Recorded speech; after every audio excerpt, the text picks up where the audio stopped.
Good morning everyone, welcome to police वाला classes. आज 2 नवंबर है, तब हम अपनी करंट अफेयर्स की क्लास स्टार्ट करते हैं। एज यूजुअल क्लास की स्टार्ट एक पॉजिटिव कोट के साथ। अपने रास्ते खुद चुनिए, क्योंकि आपको आपसे बेहतर और कोई नहीं जानता है।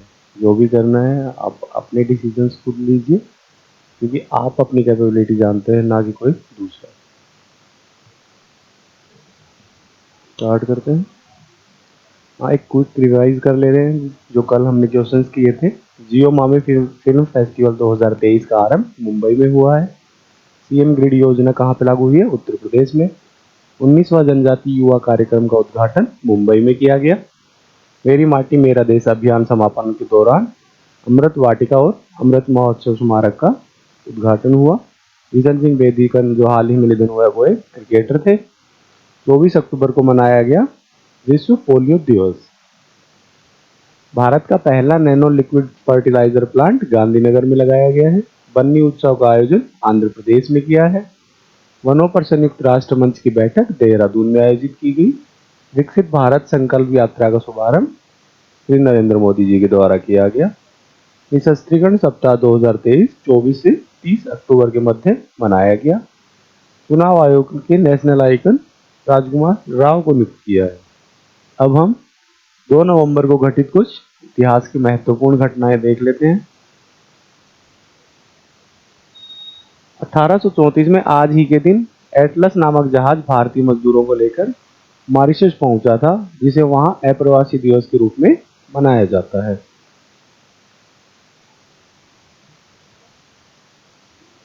नेक्स्ट है, भारतीय अमेरिकी गणितज्ञ श्री राम शंकर उभयंकर का आज ही के दिन निधन हुआ था। आज के दिन मनाए जाने वाले कुछ महत्वपूर्ण दिवस हैं। विश्व कंप्यूटर साक्षरता दिवस, याद रखिएगा। विश्व कंप्यूटर साक्षरता दिवस आज ही के दिन मनाया जाता है। पत्रकारों के खिलाफ अपराधों की दंड मुक्ति को समाप्त करने के लिए अंतर्राष्ट्रीय दिवस मनाया जाता है दोस्तों।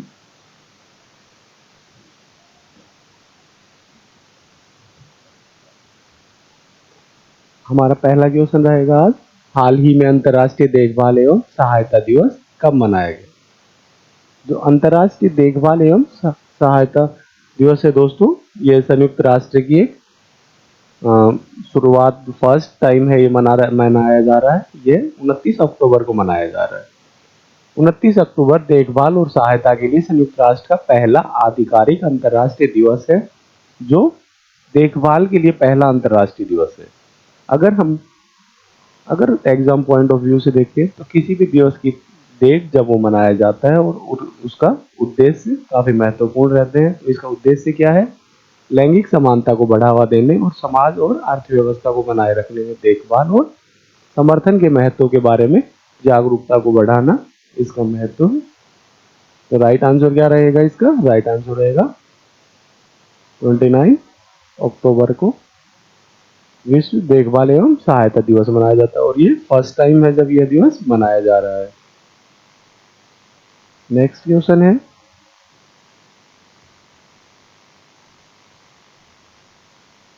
हाल ही में HAL ने किस देश की कंपनी साफान एयरक्राफ्ट के साथ समझौता किया है? तो HAL क्या है दोस्तों? Hindustan aeronautics limited. अगर हम HAL की उपलब्धियों के बारे में बात करें तो HAL ने भारत का पहला जो स्वदेशी लड़ाकू विमान उसको बनाया है। इसी के साथ HAL का साफान एयरक्राफ्ट का जो समझौता हुआ है वो है दोस्तों फ्रांस की कंपनी की है ये एक साफान एयरक्राफ्ट। इसके साथ इसका हेलीकॉप्टर इंजन के लिए हेलीकॉप्टर इंजन बनाने के लिए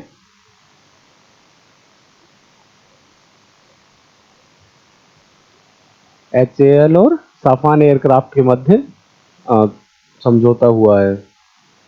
अब हम देख लेते हैं कुछ भारत और फ्रांस के मध्य रिश्तों के बारे में। तो फ्रांस भारत का दूसरा सबसे बड़ा रक्षा सौदा साझेदार रहा है अब तक। भारत फ्रांस से अभी मल्टी टाइप हेलीकॉप्टर्स, स्कॉर्पियन पनडुब्बी और जो और भी युद्ध विमान ले चुका है। अगर हम HAL की बात करें तो इसका मुख्यालय कहाँ है? मुख्यालय है बेंगलुरु। स्थापना हुई थी 22 दिसंबर 1940 को और फिलहाल अध्यक्ष हैं इसके अशोक नायक। भारत और फ्रांस से संबंधित कुछ इंपॉर्टेंट फैक्ट्स हैं। फ्रांस में स्कूलों में महिलाओं के अवाया पोशाक पहनने पर प्रतिबंध लगा दिया है। मेनली ये पोशाक मुस्लिम महिलाओं के द्वारा पहनी जाती है दोस्तों। तो अवाया पोशाक पर फ्रांस ने हाल ही में बैन लगा दिया है। भारत फ्रांस के मार्सिल में एक नया वाणिज्य दूतावास खोलेगा। कहाँ पे? मार्सिल में एक नया वाणिज्य दूतावास खोलेगा। प्रधानमंत्री मोदी और फ्रांस के सर्वोच्च सम्मान grand cross of the legion of the honour से सम्मानित किया गया था। याद रखिएगा, फ्रांस का सर्वोच्च सम्मान कौन सा है दोस्तों? Great cross of the legion of honour से प्रधानमंत्री नरेंद्र मोदी जी को सम्मानित किया गया था। फ्रांस की सैन्य parade Bastille day parade important है दोस्तों। इसमें प्रधानमंत्री नरेंद्र मोदी को विशेष गेस्ट के रूप में आमंत्रित किया गया था। टाटा सन्स के चेयरमैन एन चंद्रशेखरन को फ्रांस के सर्वोच्च सम्मान से सम्मानित किया गया है। फ्रांस ने 9 साल बाद माली में सैन्य अपने जो सैनिकों हैं उनकी वापसी की घोषणा की है। कहां से? माली से।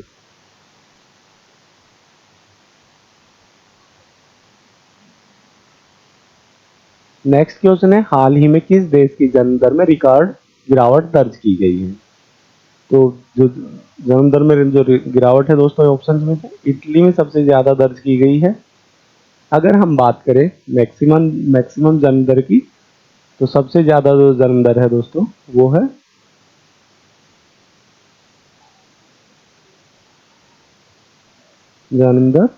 है नाइजर की। इसकी जन्म दर 7.2 है। इसके बाद है दोस्तों माली की। इसकी जन्म दर 6.5 है। तो जो अफ्रीकन कंट्रीज हैं दोस्तों, उनकी जन्म दर ज्यादा है, माली और नाइजर, याद रखिएगा। अगर हम बात करें सबसे कम जन्म दर की, तो सबसे कम जन्म दर जापान की है दोस्तों, 1.6 है। और जो भारत की जन्म दर की बात करें हम, तो भारत की जन्म दर है 2.01। एक एवरेज के लिए जो संयुक्त राष्ट्र द्वारा तो बताया गया है, वो किसी भी देश की जन्म दर मिनिमम 2.5 होना चाहिए, जिससे अब उसके जो यूथ पॉपुलेशन है और ओल्डर जो पब्लिक है उनके बीच में एक बैलेंस बना रहे। तो ये है भारत की, ठीक है दोस्तों, याद रखिएगा।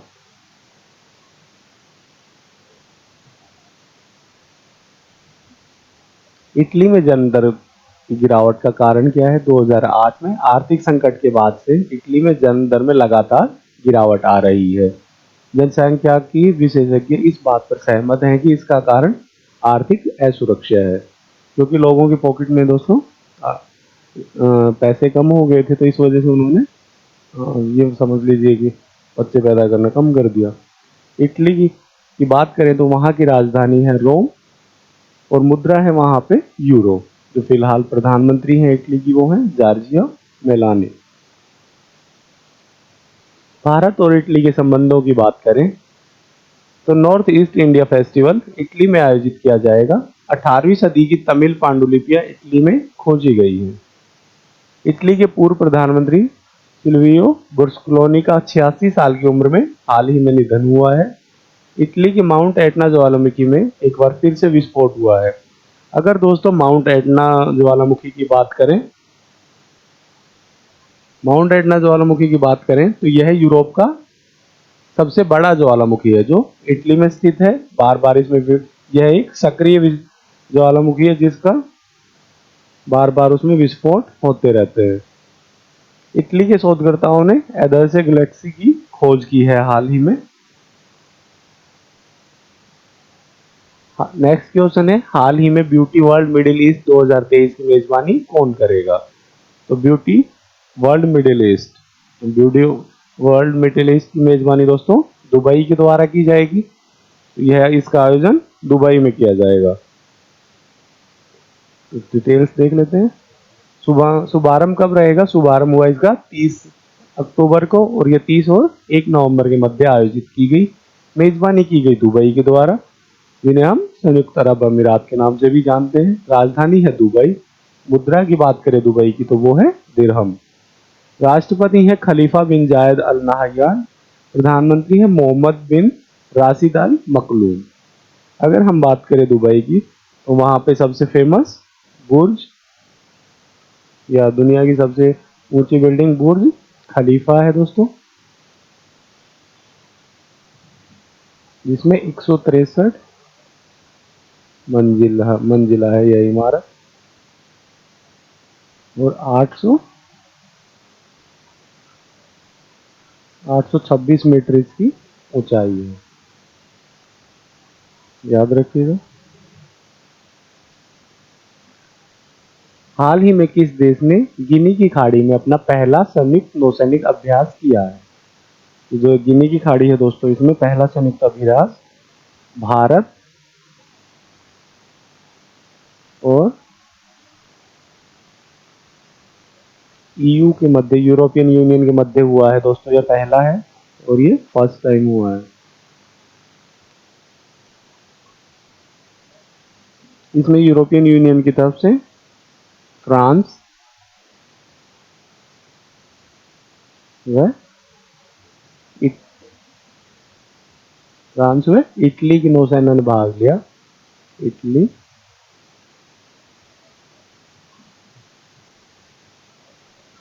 और यह फर्स्ट टाइम था, याद रखिएगा। गिनी की खाड़ी में भारत और यूरोपियन यूनियन के मध्य यह युद्ध अभ्यास हुआ था।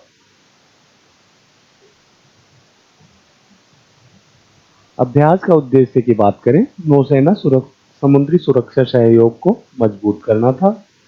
यूरोपियन यूनियन या यूरोपियन संघ की स्थापना की बात करें तो यह 1 नवंबर 1993 को स्थापित हुआ था।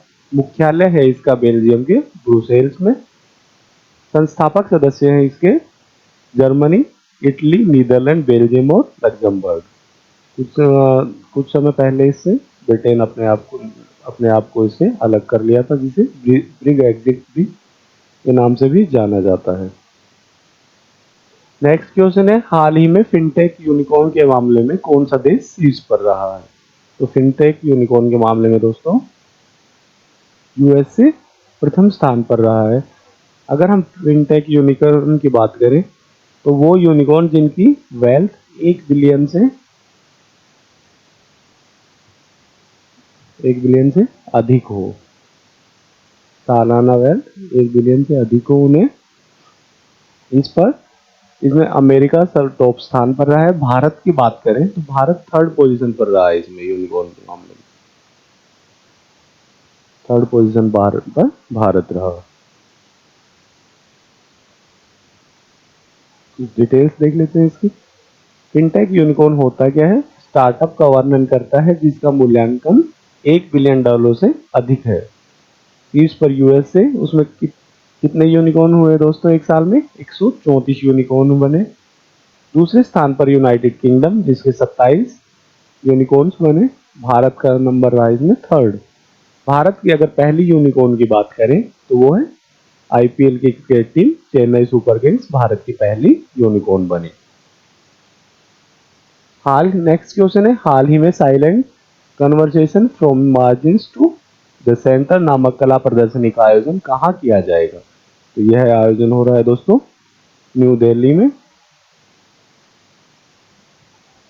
आयोजन इसका 3 से 5 नवंबर के मध्य किया जाएगा।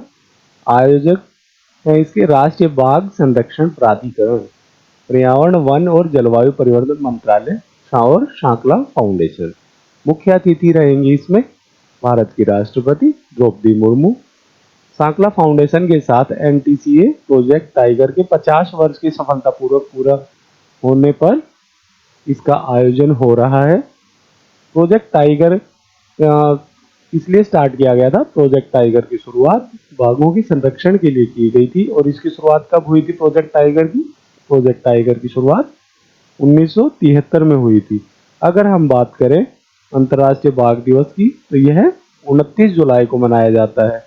हाल ही में भारत में चीता को भी बसाने के लिए दोस्तों, चीता को बसाने के लिए कहाँ पे चीता लाए गए हैं? ये लाए गए हैं Kuno national park. Kuno national park कहाँ पे है? यह है मध्य प्रदेश। और इसमें कहाँ से चीता लाए गए? नामीबिया, नामीबिया और दक्षिण अफ्रीका से लाकर बसाए गए हैं। यह लगभग 50 वर्ष के पश्चात भारत की धरती पर चीतों का आगमन हुआ है। इसका कब शुरू हुआ था यह प्रोजेक्ट? प्रधानमंत्री नरेंद्र मोदी के बर्थडे पर 17 सितंबर लास्ट ईयर 2022 को यह प्रोजेक्ट की शुरुआत हुई थी। याद रखिएगा, दोनों इंपॉर्टेंट है।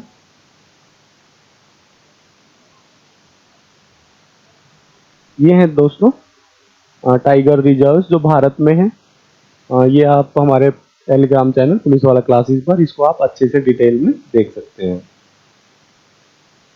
हाल ही में किसने पटना के महेंद्र घाट पर रोजगार मेले का उद्घाटन किया? जो रोजगार मेले का उद्घाटन है दोस्तों किसके द्वारा किया गया?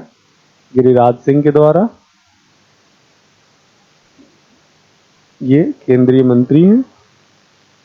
डिटेल्स देख लेते हैं। केंद्रीय ग्रामीण विकास मंत्री गिरिराज सिंह ने पटना में रोजगार मेले का उद्घाटन किया। इस समारोह में 133 नवनियुक्त उम्मीदवारों को रेलवे, शिक्षा, गृह, खाद्य एवं उपभोक्ता कार्य मंत्रालयों में नियुक्ति पत्र सौंपे गए। नेक्स्ट है इन फ्लेवर एक्सपो 2023 किस देश में आयोजित किया जा रहा है?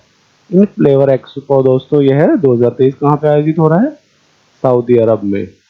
अगर हम इन फ्लेवर एक्सपो की बात करें तो यह पेय पदार्थ और खाद्य पदार्थों से संबंधित है। डिटेल्स देख लेते हैं हम इसकी। उद्देश्य की बात करें इन फ्लेवर एक्सपो की तो भारत और सऊदी अरब के मध्य द्विपक्षीय व्यापार संबंधों को मजबूत करना इसका उद्देश्य है। आयोजन 29 से 31 अक्टूबर के मध्य इसका आयोजन सऊदी अरब में किया गया। इन फ्लेवर एक्सपो एक वैश्विक खाद्य और पेय कार्यक्रम है जो रियाद में आयोजित हुआ है। नेक्स्ट है सीएम योगी ने किस स्थान पर दक्षिण पश्चिम एशिया के सबसे बड़े पेय संयंत्र का उद्घाटन किया है? याद रखिएगा दोस्तों, दक्षिण पश्चिम एशिया के सबसे बड़े पेय संयंत्र। तो इसका उद्घाटन कहाँ पे किया है माननीय मुख्यमंत्री ने? अमेठी में। अगर हम बात करें अमेठी की तो अमेठी क्यों चर्चित रहा है दोस्तों? अमेठी गांधी फैमिली का गढ़ रहा था दोस्तों इलेक्शन में। परिवार यहाँ से लगातार चुनाव लड़ता रहा था। लास्ट जो 2019 में इलेक्शन हुआ उसमें राहुल गांधी को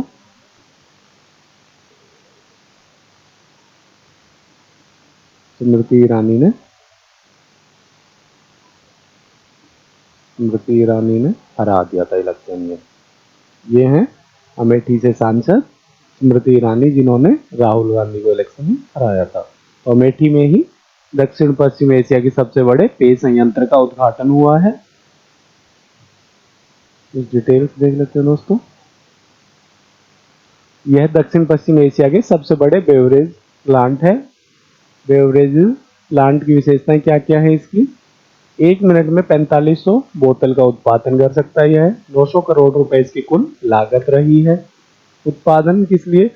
सॉफ्ट ड्रिंक, जूस व पानी की बोतलें बनाने के लिए। 900 लोगों को सीधे रोजगार, 15,000 लोगों को अप्रत्यक्ष रूप से रोजगार इसके माध्यम से मिलेगा। नेक्स्ट है 7 सदस्य जीएसटी दर युक्तिकरण पैनल का संयोजक किसे नामित किए जाने की संभावना है? तो यह दोस्तों सुरेश कुमार खन्ना को नियुक्त किया गया है। सुरेश कुमार खन्ना कौन है? सुरेश कुमार खन्ना जी के बारे में कुछ डिटेल्स देख लेते हैं। उत्तर प्रदेश के वित्त मंत्री हैं सुरेश कुमार खन्ना, जिन्हें जीएसटी की दर को युक्तिसंगत बनाने के लिए गठित 7 सदस्यीय समिति का संयोजक नियुक्त किया गया है। जीएसटी की बात करें तो जीएसटी एक अप्रत्यक्ष कर है। याद रखिएगा, जीएसटी एक अप्रत्यक्ष कर है। इसका सुझाव पहली बार विजय केलकर समिति ने 2002 में दिया था। कई बार पूछ लिया जाता है, ये भी याद रखिएगा कि जीएसटी का सुझाव किसने दिया था सबसे पहले, तो यह दिया गया था विजय केलकर समिति के द्वारा। और अगर अध्यक्ष की बात करें जीएसटी कमेटी की, तो इसके अध्यक्ष होने वित्त मंत्री, और फिलहाल भारत के वित्त मंत्री कौन है? निर्मला सीतारमन जी। सीतारमन भारत की वित्त मंत्री है दोस्तों, ठीक है। नेक्स्ट क्वेश्चन है, अंतर्राष्ट्रीय सौर गठबंधन सभा का छठा सत्र नई दिल्ली में आयोजित हुआ। आईएसए का मुख्यालय कहाँ है? तो आईएसए की फुल फॉर्म क्या है दोस्तों? इंटरनेशनल सोलर अलायंस, ठीक है। तो इसका मुख्यालय है दोस्तों भारत के गुरुग्राम में। अगर हम बात करें अंतर्राष्ट्रीय सौर गठबंधन की, तो इसकी शुरुआत 2015 में भारत और फ्रांस ने मिलकर की थी। 2016 में भारत के प्रधानमंत्री नरेंद्र मोदी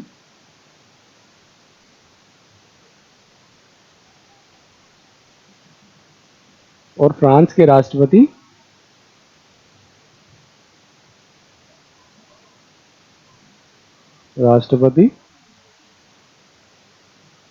फ्रांसिस्को होलांद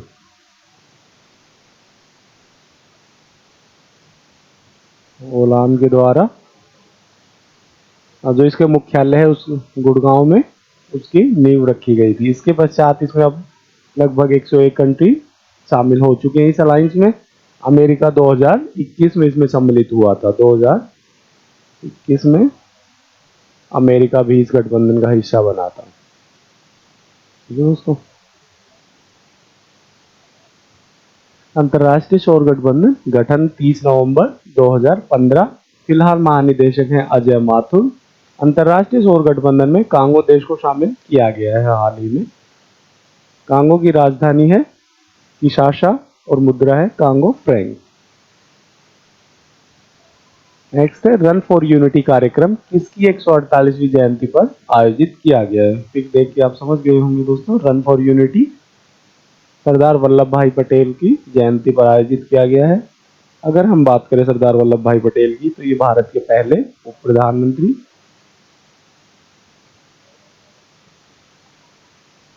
प्रधानमंत्री, गृह मंत्री, और जो देसी रियासतें रही दोस्तों, उनके एकीकरण का श्रेय भी इन्हीं को जाता है। कुछ डिटेल्स देख लेते हैं। रन फॉर यूनिटी कार्यक्रम की अध्यक्षता राजनाथ सिंह जी के द्वारा की गई। राजनाथ सिंह जी भारत के रक्षा मंत्री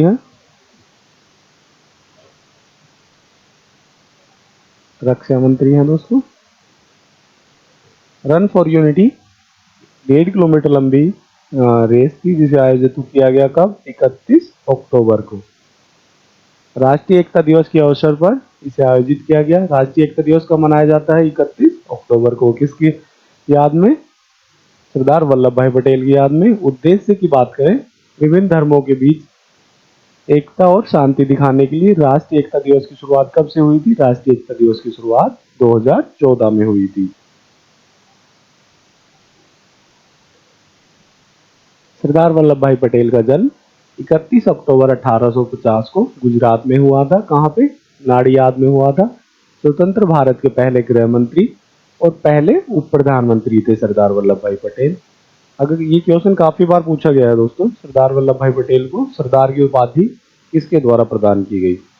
तो बारडोली सत्याग्रह की महिलाओं के द्वारा वल्लभ भाई पटेल को सरदार की उपाधि दी गई थी।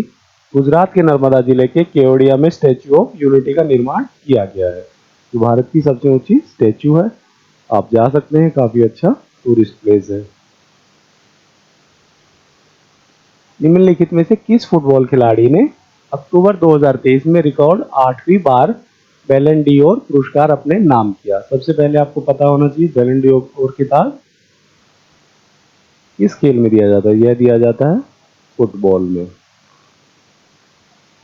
ठीक है दोस्तों। यह एक फ्रांसीसी पत्रिका के द्वारा भी प्रदान किया जाता है बैलन डी'ओर, जिसका मतलब होता है दोस्तों गोल्डन बॉल।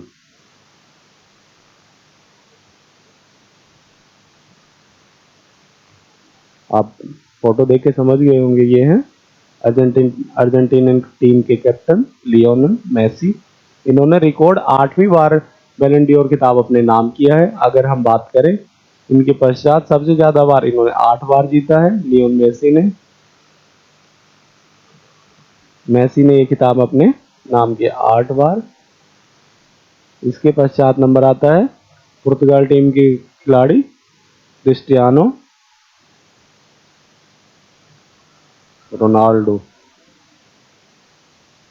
उन्होंने यह खिताब 5 बार अपने नाम किया है दोस्तों, ठीक है। तो एक प्रतिष्ठित खिताब है दोस्तों, याद रखिएगा, यह फुटबॉल से रिलेटेड है और सबसे ज्यादा बार लियोन मेसी के द्वारा यह अपने नाम किया गया है।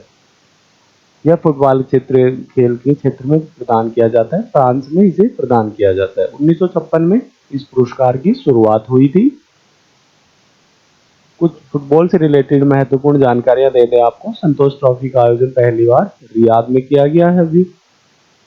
सऊदी अरब फीफा वर्ल्ड कप 2023-2022 कतर में हुआ है। फीफा महिला वर्ल्ड कप 2023 की चैंपियन ऑस्ट्रेलिया और न्यूजीलैंड में, सॉरी आयोजन होगा ऑस्ट्रेलिया और न्यूजीलैंड में। एक क्लोजिंग कोट के साथ, समय और मेहनत का सही इस्तेमाल ही सफलता का सूत्र है, इसलिए जितना ज़्यादा हो सके उतनी मेहनत कीजिए और समय का सदुपयोग कीजिए। Thank you for watching. इसकी पीडीएफ आपको हमारे टेलीग्राम चैनल पर अवेलेबल करवा दी जाएगी, जो पुलिस वाला क्लासेस के नाम से है। तो लाइक कीजिए, शेयर कीजिए, सब्सक्राइब कीजिए। Thank you very much.